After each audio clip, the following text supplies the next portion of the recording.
Hello guys, welcome to my channel. आज हम anatomy, उसकी डिविजन्स और डायसेक्शन के बारे में पढ़ेंगे। सबसे पहले देखते हैं कि एनाटॉमी की डेफिनेशन क्या है। ये साइंस की वो ब्रांच जिसके अंदर हम किसी भी ऑर्गेनिज्म के स्ट्रक्चर के बारे में पढ़ते हैं उसे हम एनाटॉमी कहते हैं। The branch of science dealing with the structure of organs. दूसरी डेफिनेशन क्या हो सकती है कि एनाटॉमी साइंस की वो ब्रांच है जिसके अंदर हम किसी भी स्ट्रक्चर्स के बारे में पढ़ते हैं और उस स्ट्रक्चर के जो रिलेशनशिप होते हैं उसके बारे में हम पढ़ते हैं। सपोज दैट कि हमारा ह्यूमरस है, ह्यूमरस बोन है, तो इसकी रिलेशनशिप क्या है।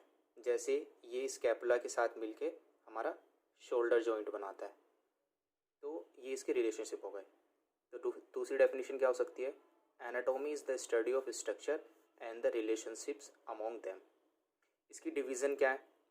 मेनली एनाटॉमी की दो डिवीज़न्स होती हैं, ग्रॉस एनाटॉमी और माइक्रोस्कोपिक एनाटॉमी। ग्रॉस एनाटॉमी की भी सब डिवीज़न्स होती हैं, जैसे सरफेस एनाटॉमी, रीजनल एनाटॉमी और सिस्टमिक एनाटॉमी। सरफेस एनाटॉमी के अंदर क्या है कि हम बॉडी का विदाउट डायसेक्शन किए किसी भी ऑर्गन की लोकेशन या उसके सरफेस मार्क करना जिसके अंदर पढ़ते हैं या करते हैं उसे हम सरफेस एनाटॉमी कहते हैं। जैसे सपोज दैट ये एक ह्यूमन बॉडी है,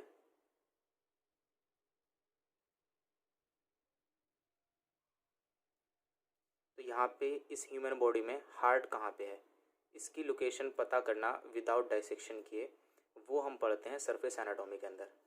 study of external feature without dissection, इसमें क्या हम टच करके या पाल्पेशन के थ्रू ये पता कर लेते हैं कि वो ऑर्गन कहाँ पे हो सकता है, कि हमारे शरीर में किडनी कहाँ है, लीवर कहाँ है, हार्ट कहाँ है, विदाउट डायसेक्शन किए।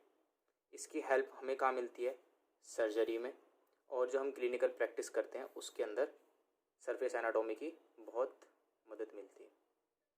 रीजनल एनाटॉमी क्या है कि जब हम किसी पर्टिकुलर रीजन के बारे में जब हम स्टडी करते हैं तो उसे हम रीजनल एनाटॉमी के अंदर आता है। Study of specific region of the body such as heart और चेस्ट। सिस्टमिक एनाटॉमी, जब हम पूरे सिस्टम के बारे में पढ़ते हैं वो हमारा सिस्टमिक एनाटॉमी के अंदर आता है। It is focused on the anatomy of different organ system such as respiratory और नर्वस सिस्टम। जैसे रेस्पिरेटरी सिस्टम के बारे में पढ़ रहे हैं, पूरे रेस्पिरेटरी सिस्टम के बारे में पढ़ रहे हैं, पूरे नर्वस सिस्टम के बारे में पढ़ रहे हैं, तो वो आता हमारा सिस्टमिक एनाटॉमी के अंदर। माइक्रोस्कोपिक एनाटॉमी की भी दो डिवीज़न हो जाती है, साइटोलॉजी और हिस्टोलॉजी। साइटोलॉजी में क्या है कि जो सेल्स होती है, जो सेल्स की स्ट्रक्चर्स के हम बारे में पढ़ते हैं वो पढ़ते हैं हम साइटोलॉजी के अंदर, the study of the structure of the cells. Histology क्या है कि जब हम किसी भी टिश्यूज़ का माइक्रोस्कोपिक लेवल पे जब हम उसकी स्टडी करते हैं तो हमारी वो हिस्टोलॉजी के अंदर आती है, microscopic study of the structure of the tissues. Embryology में क्या है कि ओवम से जब एम्ब्रियो बनता है और एम्ब्रियो से जो फीटल स्टेजेस आती हैं, तो ये जो डेवलपमेंट हो रहा है इस डेवलपमेंट को जिस चीज़ के अंदर पढ़ते हैं उसे हम एम्ब्रियोलॉजी कहते हैं। Study of development of an embryo from fertilisation of the ovum to the fetal stages. Dissection, the process of disassemble an organism to determine its internal structure and understand the function and relationship of its component।